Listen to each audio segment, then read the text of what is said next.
2024 ଯୁକ୍ତ 2 board ଏକ୍ଜାମ୍ରେ ML Odia ଗଳ୍ପ ବିଭାଗରୁ ଆସିବା ପାଇଁ ଯାଉଥିବା ସିଲେକ୍ଟେଡ୍ 3 ନମ୍ବର ବିଶିଷ୍ଟ ପ୍ରଶ୍ନତକ ବର୍ତ୍ତମାନ ମୁଁ ତୁମମାନଙ୍କୁ ଜଣାଇବା ପାଇଁ ଯାଉଅଛି।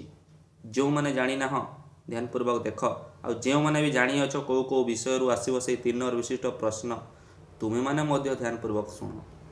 କାହିଁକି କହିଲେ ତୁମେ ମିସ୍ କରିଅଛ କେଉଁ ପାଠରୁ ଆସିବ ଆକ୍ଚୁଆଲି ତୁମେ ସେଇଟା ଏପର୍ଯ୍ୟନ୍ତ ଜାଣିନ, ବୁଝିହେଲା। ଆଉ ତୁମକୁ ଲାଗୁଛି ଆମେ ଜାଣି ସାରିଛୁ ସାର୍, ମୁଁ କହିବି ନୁହେଁ, ବୁଝିହେଲା।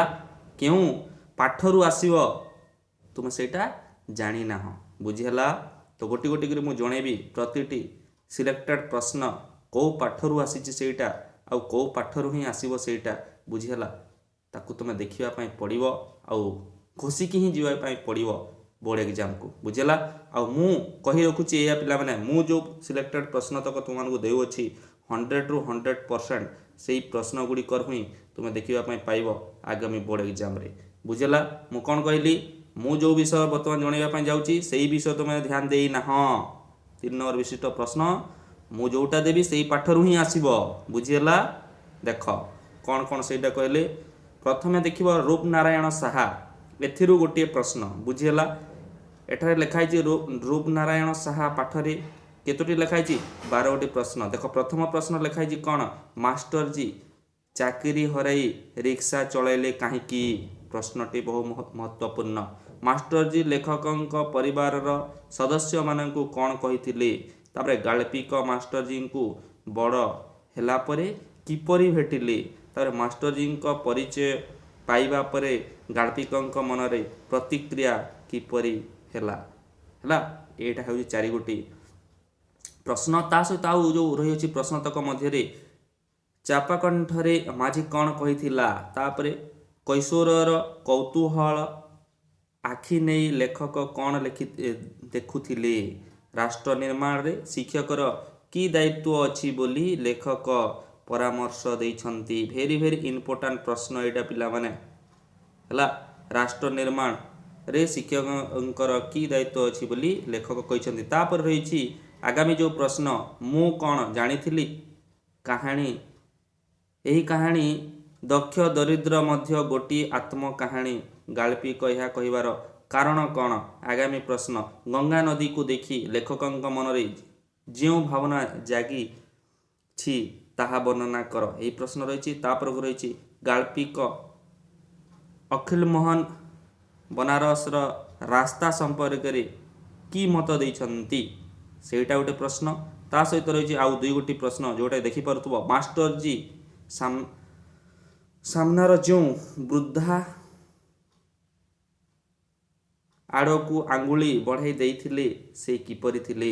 ତାପରେ ରହିଛି ରାମନଗର ନୌକାଯାତ୍ରା ସମ୍ବନ୍ଧରେ ଲେଖକଙ୍କର ଶୈଶବର ଅନୁଭୂତି ସଂକ୍ଷେପରେ ଲେଖ। ଏଇଟା ମଧ୍ୟ ଏକ ବହୁ ମହତ୍ତ୍ୱପୂର୍ଣ୍ଣ ଇମ୍ପୋର୍ଟାଣ୍ଟ ପ୍ରଶ୍ନ, ବୁଝିହେଲା। ତ ଏଇ ଯେଉଁ ପାଠଟି ରହିଛି ରୂପନାରାୟଣ ସାହା, ଏଥିରୁ ଆଗାମୀ 2024 ବୋର୍ଡ଼ ଏକ୍ଜାମ୍ରେ ଗୋଟିଏ ପ୍ରଶ୍ନ ନିଶ୍ଚିତ ଭାବରେ ଆସିବ, ବୁଝିହେଲା।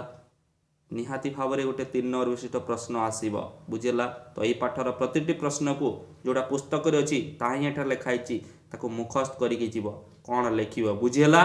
ତାପରେ ଦେଖ ଯେଉଁଟା ତୁମେ ଛାଡ଼ିକି ଯାଉଛ, ବୁଝିହେଲା, ସଭ୍ୟ ଜମିଦାର ଏଇ ଗଳ୍ପରୁ ଆସିଥିଲା ସାର୍। ତୁମେମାନେ ଭାବୁଥିବ ଏଇ ଗଳ୍ପରୁ 2023 ବୋର୍ଡ଼ ଏକ୍ଜାମ୍ରେ ଆସିଥିଲା। 2023 ବୋର୍ଡ଼ ଏକ୍ଜାମ୍ରେ ଏଥିରୁ ଆସିଥିଲା 3 ନମ୍ବର ବିଶିଷ୍ଟ ପ୍ରଶ୍ନ। ଏଇ ବର୍ଷ ଆସିବାର ନାହିଁ, ତୁମେ ଭୁଲ ଭାବୁଛ ପିଲାମାନେ। ଏଇ ବର୍ଷ ମଧ୍ୟ ଆସିବ ଏଇ ସଭ୍ୟ ଜମିଦାର ପାଠରୁ ମୋ ମତରେ, ବୁଝିହେଲା। ସଭ୍ୟ ଜମିଦାର ପାଠରୁ ବା ଗଳ୍ପରୁ ଏଇ 2024ରେ ମଧ୍ୟ ଆସିବ 3 ନମ୍ବର ବିଶିଷ୍ଟ ପ୍ରଶ୍ନ, ନିହାତି ଭାବରେ ଦେଖିବ, ବୁଝିହେଲା। ତ ଯଦି ଏଇଥିରୁ ଆସୁଛି ତାହେଲେ କେଉଁଟା ଆସିବ ଦେଖ। ମା ସାନ୍ତାଣୀଙ୍କ ଦିନ କିପରି କଟୁଥିଲା? ପ୍ରଥମ ପ୍ରଶ୍ନ ଦେଖିପାରୁଥିବ, ମା ସାନ୍ତାଣୀଙ୍କ ଦିନ କିପରି କଟୁଥିବ, ବୁଝିହେଲା। ଏଇଟା ବହୁ ମହତ୍ତ୍ୱପୂର୍ଣ୍ଣ ଗଳ୍ପ। ଏଇ ତୁମ ସାହିତ୍ୟ ଯେଉଁ ବିଷୟ ରହିଛି କମ୍ପଲସରି ଓଡ଼ିଆର, ଏ ହେଉଛି ଗଳ୍ପ ବିଭାଗର ମହତ୍ତ୍ୱପୂର୍ଣ୍ଣ ବିଷୟ ଯେଉଁଟାକି ଦେଖିପାରୁଥିବ ସଭ୍ୟ ଜମିଦାର। ଏଠାରୁ ଆସିବ ମାନେ ଆସିବ 2024ରେ, ଦେଖିବ 2024ରେ ବାର ବାର କହୁଛି କାହିଁକି, ଆସିବ ମାନେ ଆସିବ, ହେଲା। ଦେଖ ମା ସାନ୍ତାଣୀଙ୍କ ଦିନ କିପରି କଟୁଥିଲା? ବାବୁ ରାଜୀବଙ୍କ ମନରେ କେଉଁ କଥାଟା ଲାଖି ଯାଇଥିଲା? ତାପରେ ପିତାଙ୍କ ମୃତ୍ୟୁ ପରେ ରାଜୀବ ଲୋଚନ କ'ଣ କରିଥିଲେ? नयन तारा दुख पासरार पितृ परिचय कौन थिला वेरी वेरी इंपोर्टेंट एटा गोटे प्रश्न नयन तारा दुख पासरार पितृ परिचय कौन थिला महाजनक अनुमति घेनी आसी सान बाबू कौन कले तापर केउ कथा कलिकतारे सबू गदीर दस्तूर बोली कुहा जाइछि वेरी वेरी इंपोर्टेंट प्रश्न एटा को ध्यान देव बुझीला तापर कलिकता धुआपत्रर नाम बालेश्वरी बोली काहेकि कुहा जाउथिला एटा मध्ये इंपोर्टेंट तापर रहिछि गोपाल किपरि महाजन बलराम कलिकता गदीरे हला गदीरे पहुंचीथिला तापर बेपार रे गोपाल किपरि बाबू बलराम डाहाण हाथ होइथिला एटा मध्ये गोटे बहु महत्वपूर्ण प्रश्न हला बेपार रे गोपाल किपरि भाबरे बाबू बलराम डाहाण हाथ होइथिला एटा देखिबो तापरे बाबू गोपाल चंद्र महापात्र केउ कथा सबू संधान करी बुझिथिले तापरे राजीव का संपर्क रे असल कथाटी कौन थिला एवं अंतिम रे रहिछि गोपाल प्रति बाबू बलराम का श्रद्धा संपर्क रे कौन कुहा जाई अछि लेख ये थिला पिला माने